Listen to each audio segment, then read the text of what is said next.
بسم الله الرحمن الرحيم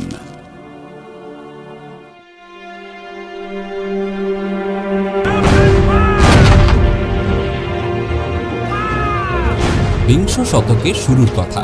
ইউরোপে উসমানীয় খিলাফতের সূর্য অস্ত যাওয়ার পর্যায়ে, আর এদিকে সাম্রাজ্যের মধ্যে তরুণ তুর্কিরা ইহুদিদের ইন্ধনে বিদ্রোহের মাধ্যমে সাম্রাজ্যকে এক মরীচিকার দিকে নিয়ে যাওয়ার উপক্রম।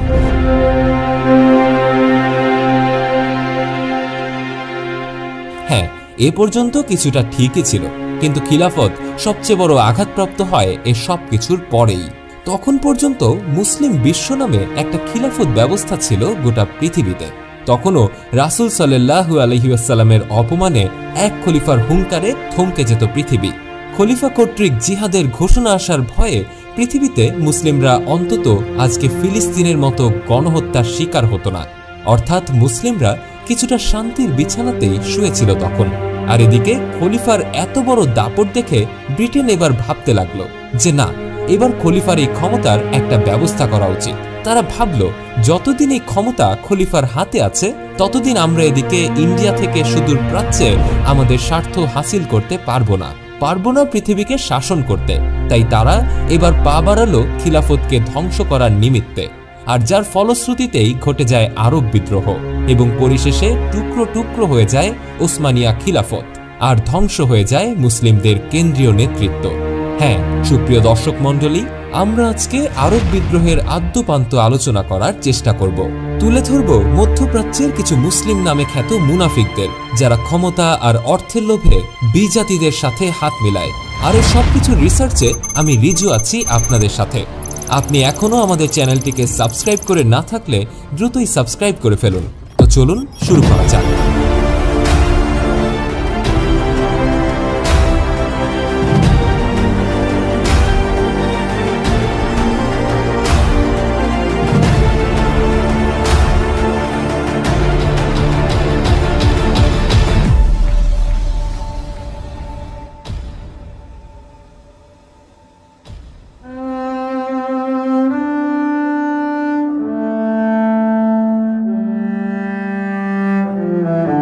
সাল 1914। অটোমান সাম্রাজ্যের হিজাজের গভর্নর ছিলেন শরীফ হোসাইন। সে রাসূল সাল্লাল্লাহু আলাইহি ওয়াসাল্লামের বংশধর ছিল, তাই ওসমানীয় খলিফা তার বংশের প্রতি শ্রদ্ধা রেখেই তাকে হিজাজের গভর্নর হিসেবে নিযুক্ত রাখে। 1914 সালের নভেম্বরে ব্রিটিশ সরকার শরীফ হোসাইনের কাছে একটি পত্র পাঠায়।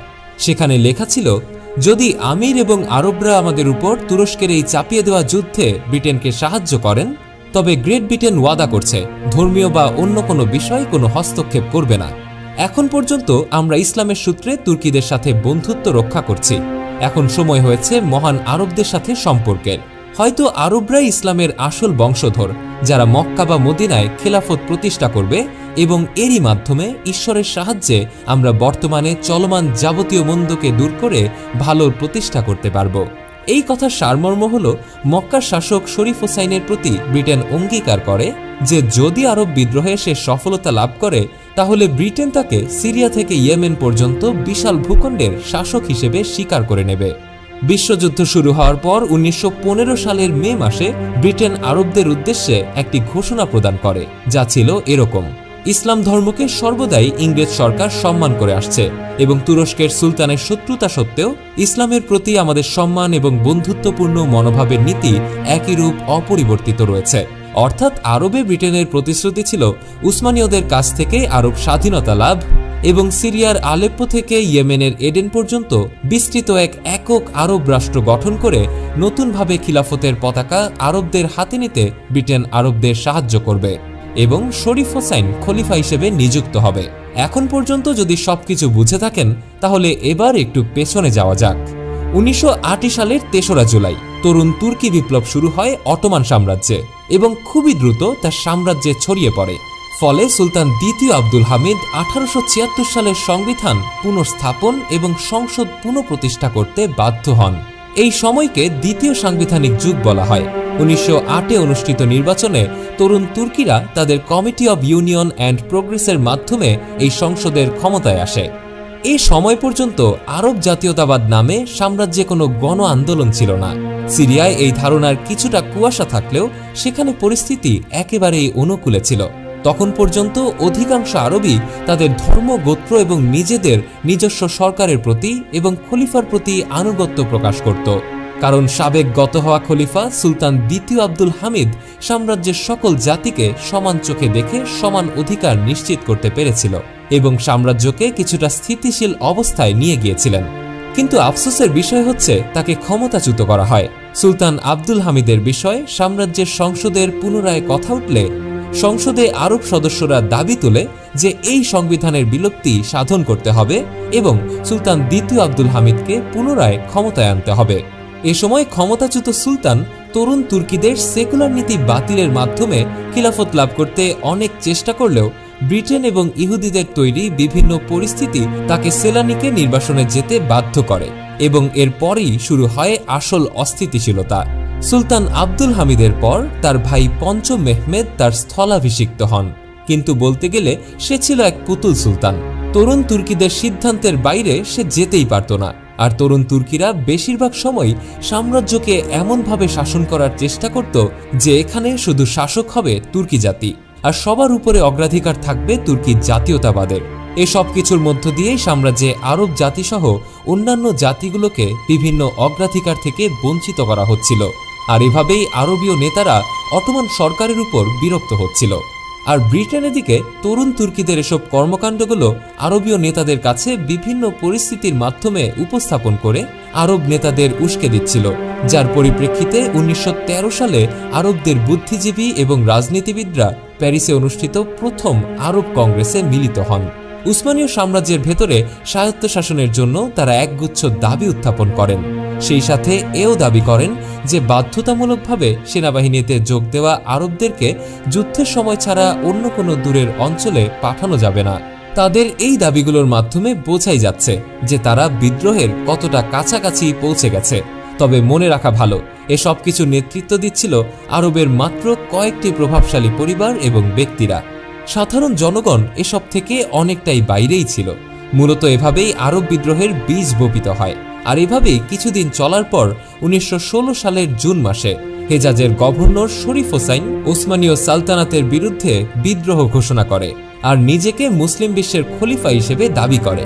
আরব উপদ্বীপের 3টি গুরুত্বপূর্ণ শহর জেদ্দা, মক্কা এবং মদিনাতে সে অবস্থান করে ক্ষুদ্র একটি বেদুইন বাহিনী নিয়ে হেজাজে অটোমান সাম্রাজ্যের বিরুদ্ধে যুদ্ধ করা শুরু করলেন তিনি। আর এই বিদ্রোহের পেছন থেকে উস্কানি দিচ্ছিল ব্রিটিশরা। সেই সময় ব্রিটিশরা শরীফ হোসাইনকে বিভিন্নভাবে সহযোগিতা করেছিল। এছাড়াও ব্রিটিশরা সেনা কর্মকর্তা শরীফ হোসাইনের এই বিদ্রোহে তার পরামর্শকের ভূমিকা পালন করে এবং প্রয়োজনীয় দিক নির্দেশনা দেয়। সেই সেনা কর্মকর্তাদের মধ্যে কর্নেল টি.ই. লরেন্স ছিলেন অন্যতম একজন। সে নিযুক্ত ছিলেন ব্রিটেনের গোয়েন্দা হিসেবে। লরেন্স ছদ্মবেশে শরীফ হোসাইনের পুত্র আমির ফয়সালের উপদেষ্টা পদে দায়িত্ব পালন করছিলেন। বলে রাখা ভালো, এই শরীফ হোসাইনের পুত্র আমির ফয়সালই পরবর্তীতে ইরাকের বাদশাহ হয়। যাই হোক, লরেন্স তখন ফয়সালের সেনাবাহিনীর কমান্ডে নিযুক্ত হন এবং সেনাপ্রধান হিসেবে ওসমানীয়দের বিরুদ্ধে যুদ্ধ করতে থাকেন। আর এদিকে আরবদের যুদ্ধে নামিয়ে দেওয়ার আগেই, অর্থাৎ আরব বিদ্রোহ শুরু হওয়ার প্রায় 1 মাস পূর্বেই ব্রিটেন এবং ফ্রান্স গোপনে নিজেদের মধ্যে মধ্যপ্রাচ্যকে ভাগ করে নেওয়ার এক চুক্তিতে স্বাক্ষর করে। মানে পরিস্থিতি বুঝুন, ব্রিটেন ফ্রান্স একদিকে আরবদের প্রতিশ্রুতি দিয়েছে তাদের স্বাধীনতার সাহায্য করার, আর অন্যদিকে তারা একই জমি নিয়ে একে অপরের ভাগাভাগি করার চুক্তি করছে। আর এই চুক্তিটি কিন্তু সাইকস-পিক চুক্তি নামে পরিচিত। অটোমান সাম্রাজ্যের পরিস্থিতি তখন একেবারেই তুঙ্গে। একদিকে বিশ্বযুদ্ধ চলছিল, অন্যদিকে আরবদের বিদ্রোহ। প্রায় 5000 জন আরব সৈনিক এই আরব বিদ্রোহে অংশগ্রহণ করে বলে ধারণা করা হয়। তবে এখানে শুধু সিনাই এবং ফিলিস্তিন অভিযান এবং এডমন্ড অ্যালেনবির মিশরীয় বাহিনীর সাথে সংশ্লিষ্ট সৈন্যদেরকেই শুধু হিসাব করা হয়। ফয়সাল এবং লরেন্সের সাথে অংশগ্রহণকারী অনিয়মিত বাহিনীর সৈনিকদেরকে এর সংখ্যার হিসেবে আনা হয়নি। কিছু কিছু ক্ষেত্রে, বিশেষ করে সিরিয়ায় চূড়ান্ত অভিযানের সময় এই সংখ্যা বৃদ্ধি পেত। অনেক আরব বিক্ষিপ্তভাবে এই বিদ্রোহে অংশ নিয়েছিল। আকাবা অভিযানের সময় প্রথম দিকে আরব বাহিনীতে মাত্র কয়েক শত সৈন্য ছিল। পরবর্তীতে স্থানীয় গোত্রগুলো থেকে 1000-এরও বেশি মানুষ আকাবায় চূড়ান্ত অভিযানের জন্য যোগ দেয়। এভাবেই অনির্দিষ্টভাবে হুসাইনের সৈন্য সংখ্যা প্রায় 20,000-এর মতো ছিল। যুদ্ধের প্রাথমিক দিকে হোসাইনের বাহিনী মূলত বেদুইন এবং অন্যান্য মরুচারী যাযাবর গোত্রগুলোকে নিয়েই গঠিত হয়েছিল। এসব সেনাদের স্বভাব ছিল এমন যে সমগ্র পরিস্থিতির চেয়ে গোত্রীয় আনুগত্যই তাদের কাছে বেশি গুরুত্বপূর্ণ ছিল এবং স্বর্ণমুদ্রায় অগ্রিম বেতন না পাওয়া পর্যন্ত তারা লড়াইয়ে অংশ নিতে চাইত না। আর এসব স্বর্ণমুদ্রার যোগান দিত ব্রিটিশরা, আর ব্রিটিশদের স্বর্ণমুদ্রার যোগান দিত ইহুদিরা। তাই বলাই যায় এ সব কিছুর পেছনেই ছিল ইহুদিদের হাত। এই যুদ্ধের ফ্রন্টলাইনে তখন শরীফ হোসাইনের পুত্র ফয়সাল হাশেমি বাহিনীর নেতৃত্ব দিচ্ছিল। আর মাথায় রাখবেন, তার সেনাপ্রধান ছিল ব্রিটিশ গোয়েন্দা লরেন্স আল আরাবিয়া। ফয়সালের ধারণা ছিল যে উসমানীয় সেনাবাহিনীতে কর্মরত আরবদেরকে বিদ্রোহ করতে এবং খুব সহজেই তাদের নিজেদের পক্ষে আনতে পারবে। কিন্তু পরিস্থিতি ভিন্ন ছিল। মুষ্টিমেয় কিছু পক্ষত্যাগী সৈনিক আরবদের সাথে যোগ দেয়। হাশেমি বাহিনী একসময় বেশ দুর্বলভাবে সজ্জিত ছিল, কিন্তু পরবর্তীতে ব্রিটেন এবং ফ্রান্সের কাছ থেকে বিপুল রাইফেল এবং মেশিন গানের মতো প্রয়োজনীয় অস্ত্রের সরবরাহ পাওয়ায় এই বাহিনী একটি শক্তিশালী বাহিনীতে রূপ নেয়। 1917 সালে হেজাজে প্রায় 20,000 জন উসমানীয় সৈন্য ছিল। 1916 সালের জুনে বিদ্রোহ শুরু হওয়ার সময় চতুর্থ উসমানীয় আর্মির 7ম কর্পস লেফটেন্যান্ট কর্নেল আলী নসিব পাশার অধীন 58তম পদাতিক ডিভিশন জেনারেল মেহমেদ জামাল পাশার অধীন প্রথম প্রাদেশিক বাহিনীর সাথে যোগ দেওয়ার জন্য হেজাজে অবস্থান করছিল। এই বাহিনীর কাজ ছিল হেজাজ রেলওয়ে এবং জেনারেল ফখরুদ্দিন পাশার অধীনে হেজাজের বাহিনীর সুরক্ষা নিশ্চিত করা। হেজাজ রেলওয়ের উপর অব্যাহত হামলার কারণে 1917 সালে দ্বিতীয় আরেকটি বাহিনীও গঠন করে। ওসমানীয় বাহিনীতে খলিফার প্রতি অনুগত সৈনিকরা ছিল। তারা মিত্রশক্তির বিরুদ্ধে লড়াই করে। মিথ্যা শক্তি বলছি এই জন্য যে তখন আর এই বিদ্রোহ শুধু একটি বিদ্রোহ ছিল না, বরং বিশ্বযুদ্ধের অংশ হয়ে গিয়েছিল। আধুনিক জার্মান অস্ত্র সরবরাহ থাকায় প্রথম দিকে উসমানীয়রা হাশেমিদের বিরুদ্ধে বেশ কিছু বিজয় লাভ করে। এছাড়াও উসমানীয়দের কাছে নিজেদের বিমান বাহিনী, জার্মান বিমান এবং উসমানীয় সৈনিকদের সাহায্য ছিল। সেই সাথে তারা হাইল রাজতন্ত্রের রাজা ইবনে রশিদের সাহায্য লাভ করে। ইবনে রশিদের গোত্র বর্তমান সৌদি আরবের উত্তর অঞ্চল শাসন করত। এই যুদ্ধে উসমানীয়দের বেশ কিছু দুর্বলতা ছিল।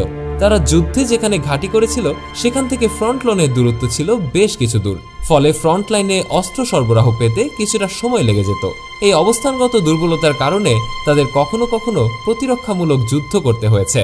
হাশেমিদের বিরুদ্ধে উসমানীয়দের পদক্ষেপ অধিকাংশ সময় শত্রুর তৎপরতার চেয়ে সরবরাহের ঘাটতির কারণে বাধাপ্রাপ্ত হয়েছে, যার ফলে হাশেমি বাহিনীও উসমানীয় বাহিনীর দিকে এগিয়ে আছে অনেক ক্ষেত্রেই। মধ্যপ্রাচ্যের পরিস্থিতি তখন একেবারেই বিশৃঙ্খল। তবে শরীফ হোসাইন এইভাবেই প্রায় 1 মাস ওসমানীয়দের বিরুদ্ধে যুদ্ধ করে গেলেও আনুষ্ঠানিকভাবে তিনি বিশ্বযুদ্ধে অংশগ্রহণের ঘোষণা দেননি। তাই পরোক্ষভাবে সে মিত্রশক্তির সাহায্য পেলেও ওসমানীদের বিরুদ্ধে আনুষ্ঠানিকভাবে মিত্রশক্তির কাছ থেকে কোনোই সাহায্য পাচ্ছিল না। তাই সাহায্য পাওয়ার জন্য এরই মধ্যে 1916 সালের জুনের শেষ দিকে শরীফ হোসাইন নির্লজ্জের মতো এই বিশ্বযুদ্ধে ব্রিটেন এবং ফ্রান্সের পক্ষে যোগদানের ঘোষণা দেয় এবং সেখানেও আনুষ্ঠানিকভাবে বিশ্বযুদ্ধ শুরু হয়। এরপর ব্রিটিশদের পাঠানো মিশরীয় সৈনিকরা মক্কার হাশেমিদের সাথে যোগ দেয় এবং অস্ত্রের সরবরাহ প্রদান করে। বিপুল সৈন্য এবং অস্ত্র থাকায় মাত্র 5 থেকে 10 দিনের মধ্যেই আরবের বেশ কিছু শহর এই যৌথ বাহিনীর দখলে চলে আসে। মক্কা, মদিনা সহ অনেক অঞ্চল ওসমানীদের হাতছাড়া হয়ে যায়। ব্রিটিশ আরব এই যৌথ বাহিনীর বিপক্ষে ওসমানীয়দের অবস্থা ছিল একেবারেই বলার মতো না। এরপরও ওসমানীয় বাহিনী অনেক চেষ্টা করে মক্কা, মদিনার সব হারানো অঞ্চলগুলো ফিরে পাওয়ার, কিন্তু ওসমানীয়দের এই আক্রমণ, গোলাবর্ষণ পবিত্র শহর মক্কার ক্ষতির কারণ হচ্ছে এবং খলিফার বাহিনী পবিত্র শহর মক্কার অমর্যাদা করছে এমন গুজবে উসমানীয় বাহিনী সাধারণ জনগণের পুরোপুরিভাবে সমর্থন হারায় এবং সাধারণ জনগণ মক্কা রক্ষা করতে হবে এই কথা বলে উসমানীয় বাহিনীর বিরুদ্ধে বিভিন্ন প্রতিকূল পরিস্থিতি দাঁড় করায়। ফলে তারা আর এগুলো তাৎক্ষণিকভাবে পুনরুদ্ধার করতে পারেনি। অর্থাৎ ব্রিটিশরা সবকিছু দিয়েই তাদের কুটচাল চেলেছিল তখন, আর অটোমানদের নিরুপায় হয়ে সবকিছুই প্রত্যক্ষ করতে হয়েছিল। জুনের 10 তারিখ হুসাইনের আরেক পুত্র আমির আবদুল্লাহ তাইফ আক্রমণ করে বসে। 22 সেপ্টেম্বর কিশোর বাহিনীর গোলন্দাজের সহায়তায় আব্দুল তাইফও দখল করেন। এদিকে ব্রিটিশ এবং ফরাসি নৌবাহিনী লোহিত সাগরে ওসমানীয় নৌবাহিনীকে পরাজিত করে এবং ব্রিটিশ যুদ্ধ জাহাজ এবং সি প্লেনের সহায়তায় 10 জুন 3500 জন বিদ্রোহী আর সেনা জেদ্দা বন্দর আক্রমণ করে।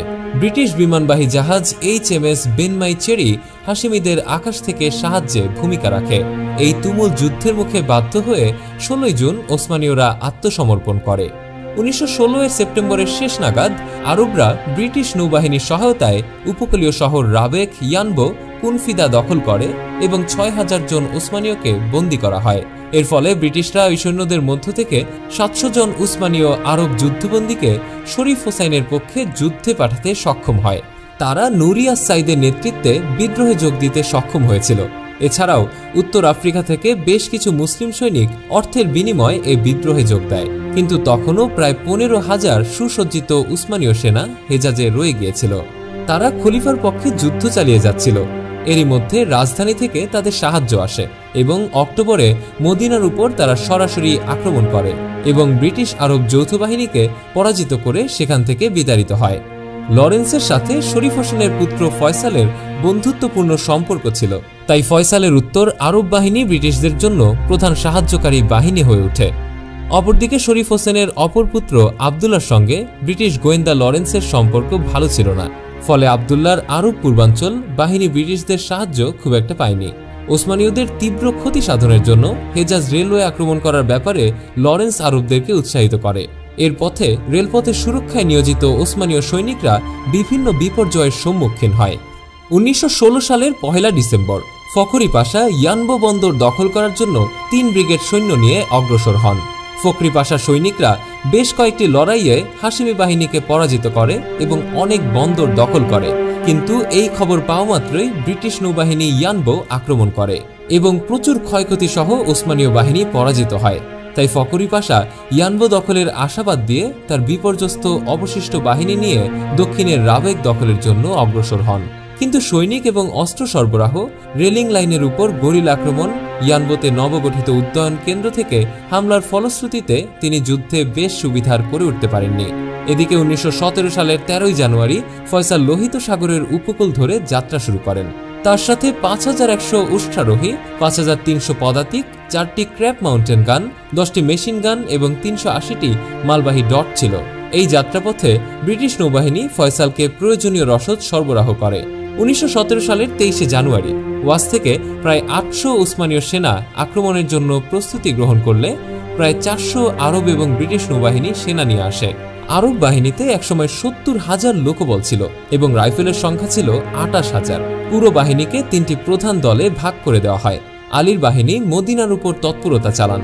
এছাড়াও আবদুল্লাহ ওয়াদি আইস থেকে নিজের কাজ পরিচালনা করেন এবং ফয়সাল তার বাহিনীকে নিয়ে ওয়াজেই অবস্থান করেন। 1917 সালে আমির আবদুল্লাহর নেতৃত্বে আরব পূর্বাঞ্চল বাহিনী আশরাফের নেতৃত্বাধীন একটি উসমানীয় কনভয়কে আক্রমণ করে এবং 20,000 পাউন্ড সমমূল্যের স্বর্ণমুদ্রা ওসমানীদের কাছ থেকে ছিনিয়ে নেয়। মূলত সুলতানের প্রতি আনুগত্য অর্জনে এগুলো বিভিন্ন আরব গোত্রকে প্রদানের জন্য নিয়ে যাওয়া হচ্ছিল। 1917 সাল থেকে শুরু করে হাসিমি যোদ্ধারা হেজাজ রেলওয়ে আক্রমণ করতে শুরু করে। প্রথমে নিয়মিত বাহিনীর আল মিশরির এবং ব্রিটিশ অফিসার নিউকম্ব, লেফটেন্যান্ট হর্নবি এবং মেজর এইচ গার্ল্যান্ড রেলপথের অরক্ষিত অংশগুলো উড়িয়ে দেওয়ার পরিকল্পনা করেন। 1917 সালের ফেব্রুয়ারিতে গার্ল্যান্ড নিজের ডিজাইন করা একটি মাইন দিয়ে প্রথমবারের মতো একটি চলন্ত রেলগাড়ি আক্রমণ করে ধ্বংস করে দেয়। মদিনাতে ফরাসি সামরিক বাহিনীর ক্যাপ্টেন আউন্ড আলী রাহো রেলপথের উপর তার আক্রমণ পরিচালনা করে। তিনি হেজাজ রেলপথ ধ্বংসের অন্যতম প্রধান ব্যক্তি ছিলেন। আর 1917 মার্চে লরেন্স হেজাজ রেলওয়ের উপর প্রথম তার আক্রমণ পরিচালনা করেন। একই বছর নিউকম্ব বা ভয়েস তাদের জন্য হামলার পরিকল্পনা মাত্র। 1971 সালের আগস্ট এক অভিযানে ক্যাপ্টেন রাহো হেজাজ রেলওয়ের 5 কিলোমিটার পথ এবং 4টি সেতু ধ্বংস করার জন্য আরব বেদুইনদের নিয়ে একটি দলকে নেতৃত্ব দেন। আর এদিকে 1917 সালের মার্চে ইবনে রশিদের নেতৃত্বাধীন গোত্রীয় লোকজন ওসমানীয়দের সাথে যোগ দেয় আর হাশিমিদের উপর হামলা চালায়। তবে 1916 ডিসেম্বরে ইয়ানবো দখলে ওসমানীয়রা ব্যর্থ হওয়ায় হাশিমিদের শক্তি অনেকাংশে বৃদ্ধি পায় এবং উসমানীয়দেরকে আক্রমণাত্মক অবস্থা থেকে সরে প্রতিরক্ষামূলক অবস্থায় যেতে হয়। লরেন্স তার লেখনীতে পরে দাবি করেন যে ইয়ানবোর পরাজয় এই যুদ্ধের পরিস্থিতির মোড় ঘুরিয়ে দেয়। 1917 সালে লরেন্স আরব অনিয়মিত বাহিনী এবং আউদা আবু তাইরের অধীন বাহিনীকে নিয়ে বন্দর নগরী আকাবা আক্রমণ করেন। লোহিত সাগরের তুর্কি বন্দরগুলোর মধ্যে তখন পর্যন্ত আকাবাই টিকে ছিল। লরেন্স এবং আউদা 1917 এর 9 মে 40 জন সঙ্গী সহ যাত্রা করেন। সিরিয়ান গোত্র হাউইতাত উটের উপর যুদ্ধের জন্য প্রসিদ্ধ ছিল। তাদের কাছ থেকে লোকবল সংগ্রহ করাই তাদের উদ্দেশ্য ছিল। 6 জুলাই অল্প হতাহতের মাধ্যমে আকাবা আরবদের দখলে চলে আসে। লরেন্স এরপর আকাবায় 2500 জন আরব এবং 700 জন তুর্কি বন্দীদের জন্য খাবার এবং অন্যান্য সরবরাহের জন্য 150 মাইল দূরে সুয়েজ যাত্রা করেন। শীঘ্রই ইংরেজ এবং ফরাসি নৌবহর এখানে অবস্থান নেয়, ফলে আরবদের পক্ষে শহর দখলে রাখা সহজ হয়ে যায়। একই বছরে জেনারেল এলএনবির সহায়তায় আরবরা উসমানীয়দের উপর বেশ কয়েকটি সফল আক্রমণ পরিচালনা করে। এর ফলে বীরসেবার যুদ্ধ সংঘটিত হয়। এ ধরনের আক্রমণ 1917 সেপ্টেম্বর থেকে লরেন্সের নেতৃত্বেই পরিচালিত হয়। নভেম্বরে এলএনবির আক্রমণকে সাহায্য করার জন্য লরেন্স ইয়ারমুক নদীর তীরে একটি অভিযান পরিচালনা করেন। এই অভিযানে তিনি তেল শিহাবের রেলসেতু ধ্বংস করতে ব্যর্থ হলেও জেনারেল মেহমেদ জামাল পাশার ট্রেনকে ধ্বংস করে দেন। এ সময় ব্রিটিশ আরব যৌথ বাহিনীর জয় হাতের নাগালে বলেই মনে হচ্ছিল। 27 সেপ্টেম্বর উসমানীয়, অস্ট্রিয়ান এবং জার্মান সৈনিকরা মেজেরিব থেকে পিছু হটার সময় অফাসের নিকট একটি যুদ্ধে আরবরা বড় বিজয় অর্জন করে। এ সময় মূলত ওফাস গণহত্যা সংঘটিত হয়। এখানে মোট 250 জন জার্মান এবং অস্ট্রিয়ান যুদ্ধবন্দী এবং অগণিত তুর্কিদের গুলি করে নির্মমভাবে হত্যা করা হয়। এসব বড় বড় বিপর্যয় এবং পরাজয়ের কারণেই 1918 সেপ্টেম্বর ও অক্টোবরের দিকে উসমানীয় সৈনিকরা পিছু হটতে এবং ব্রিটিশদের কাছে আত্মসমর্পণ করতে শুরু করে। 1918 27 সেপ্টেম্বর লরেন্সের অধীন অনিয়মিত বাহিনী দেরাও দখল করে। এর ফলে বিপর্যস্ত ওসমানীয় বাহিনী মাত্র 10 দিনের মধ্যে পরাজিত হয়। 1918 30 সেপ্টেম্বর দামেস্কে শরীফ নাসেরের হাশেমি অশ্বারোহী বাহিনী এবং নুরি সালানের অধীন রুয়াল্লা গোত্রের অশ্বারোহী বাহিনী একত্রিত হয়। এসব সৈনিকরা শহরের বাইরে ফয়সালের আগমনের অপেক্ষা করছিল। অল্প কয়েকজনের একটি দলকে শহরের ভেতর প্রেরণ করা হয় এবং তারা দেখতে পায় যে শহরের আরব জাতীয়তাবাদী অধিবাসীরা আরব বিদ্রোহের পতাকা উত্তোলন করেছে এবং ওসমানীয় পতাকা নামিয়ে ফেলা হয়েছে। এরপর সেদিনই অস্ট্রেলিয়ান লাইট হর্স সৈনিকরা দামেস্কে প্রবেশ করে। এরপর আউদা আবুতাই, লরেন্স এবং আরব সৈনিকরা পরের দিন 1 অক্টোবর শহরে প্রবেশ করেন। যুদ্ধের শেষে ইজিপশিয়ান এক্সপিডিশনারি ফোর্স ফিলিস্তিন, ট্রান্সজর্ডান, লেবানন, আরব উপদ্বীপের বিরাট এলাকা এবং দক্ষিণ সিরিয়া অবরোধ করে এবং অল্প কিছুদিনের মধ্যেই দুর্বল হয়ে যাওয়া ওসমানীয় বাহিনীকে পরাজিত করে ফিলিস্তিন সহ অন্যান্য অঞ্চল দখল করে নেওয়া হয়। বন্দী হওয়া ওসমানীয় সৈনিকদের উপর চালানো হয় নির্মম নির্যাতন। একে একে হত্যা করা হয় সবাইকে। ব্রিটিশদের ইন্ধনে এ যেন এক মুসলিম বনাম মুসলিম হত্যা ঘটেছিল। এদিকে মদিনা উসমানীয় সাম্রাজ্য থেকে বিচ্ছিন্ন হয়ে গেলেও 1919 জানুয়ারি পর্যন্ত সেখানে থাকা খলিফার বাহিনী আরব ব্রিটিশ যৌথ বাহিনীর কাছে আত্মসমর্পণ করেনি, বরং তারা মদিনাকে রক্ষা করে গেছে। কিন্তু রাষ্ট্রীয়ভাবে যখন আত্মসমর্পণ করার আদেশ আসে ঠিক তখনই তারা আত্মসমর্পণ করেছিল। এভাবেই মূলত ব্রিটিশ আরব যৌথ বাহিনী মধ্যপ্রাচ্য দখল করেছিল ওসমানীয়দের কাছ থেকে। যদি ওসমানীয়রা বিশ্বযুদ্ধে যোগদান না করত তাহলে হয়তো পরিস্থিতি ভিন্ন হতো, কিন্তু তখন তাদের ক্ষমতায় ছিল অযোগ্য তরুণ তুর্কিরা। তারা খলিফাকে না জানিয়ে বিশ্বযুদ্ধে অংশগ্রহণের সিদ্ধান্ত নিয়েছিল, আর ফলে যা হবার তাই হয়েছিল। পতন হয়ে গেল সালাউদ্দিন আইয়ুবীর অর্জন করা জেরুজালেম, পতন হয়ে গেল 600 বছর ধরে শাসন করা ওসমানীয় খেলাফতের। এদিকে যুদ্ধ শেষে আরবরা মনে মনে ভাবছিল এখন হয়তো পুরো আরব তারাই শাসন করবে, নতুনভাবে খেলাফত প্রতিষ্ঠা করবে, নতুনভাবে মুসলিমদের নেতৃত্ব দেবে। কিন্তু ব্রিটিশ ফ্রান্স যুদ্ধের পূর্বেই যে পরিকল্পনা করেছিল তারই বাস্তবায়ন হয়েছিল। আরবদের হাতে হেজাজ এবং ইরাকের কিছু অঞ্চল ছেড়ে দিয়ে বাকি সব অঞ্চল ব্রিটিশ এবং ফ্রান্স ভাগাভাগি করে নিয়ে নিল। এরপরেই ঘোষণা আসলো বেলফোর্ট ডিক্লারেশনের, যার মাধ্যমে ইহুদিরা পেল তাদের হারানো ভূমি জেরুজালেম। এই ভূমির জন্যই ইহুদিরা সুলতান দ্বিতীয় আব্দুল হামিদের কাছে গিয়েছিল। সেদিন সুলতান চাইলেই পারতেন তাদেরকে এই ভূমি দিয়ে নিজের সাম্রাজ্যকে শক্তভাবে দাঁড় করাতে, চাইলেই পারতেন ইহুদিদের গোলামি করে আবারও পৃথিবী শাসন করতে, কিন্তু তিনি তা করেননি। তিনি লাখো শহীদের বিনিময়ে অর্জন করা ফিলিস্তিনিদের এক চুল পরিমাণ ভূমিও ইহুদিদের দেননি, বরঞ্চ তিনি লড়ে গেছেন এই ভূমি রক্ষার্থে। কিন্তু আফসোসের বিষয় হলো তারই সাম্রাজ্যের মধ্যে অবস্থান করা মুনাফিক আরবরা এবং মুনাফিক তরুণ তুর্কিদের অযোগ্য নেতৃত্ব এবং সিদ্ধান্তের কারণেই সেই ভূমি চলে গেল ইহুদিদের হাতে। আর এদিকে আরবের পশ্চিম অংশের হেজাজ অঞ্চল হুসাইন বিন আলীর নেতৃত্বে একটি নতুন স্বাধীন রাষ্ট্রের গঠন হয় এবং 1925 সাল পর্যন্ত স্বাধীনতা বজায় থাকে। কিন্তু এরপর ব্রিটিশরা তাদের সমর্থন সৌদি পরিবারের দিকে ঘুরিয়ে নেয়। কারণ তখন সৌদি পরিবার ব্রিটিশদের প্রতি বেশি আনুগত্য প্রদর্শন করছিল এবং সৌদি পরিবার হিজাজের একটি প্রভাবশালী পরিবারও ছিল।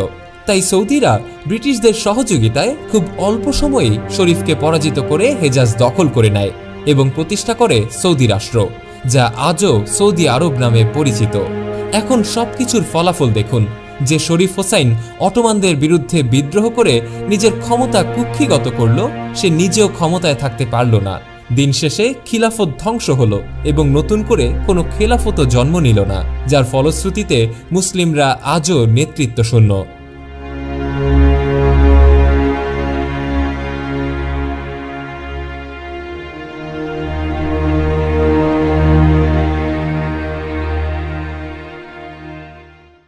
ওকে ডান। তো এই ছিল আজকের ভিডিওর মধ্যে যতটুকু সম্ভব নির্ভুলতার ভিতর ইনফরমেশনগুলো দেওয়ার চেষ্টা করেছি। এরপরও আপনার যদি কোনো অসঙ্গতি মনে হয় কমেন্ট বক্সে তা জানাতে পারেন। আর বর্তমান বিশ্ব রাজনীতি বোঝার জন্য এই ইতিহাসটা খুবই গুরুত্বপূর্ণ বলেই এত লং একটা ভিডিও দেওয়া। আপনি যদি পুরো ভিডিওটি দেখে থাকেন তাহলে আমি এবং আমার উদ্দেশ্য সফল। আর অবশ্যই আমাকে সাপোর্ট দেওয়ার জন্য কমেন্ট করবেন আর আমার জন্য দোয়া রাখবেন। দেখা হবে অন্য কোনো ভিডিওতে অন্য কোনো বিষয় নিয়ে। আল্লাহ হাফেজ।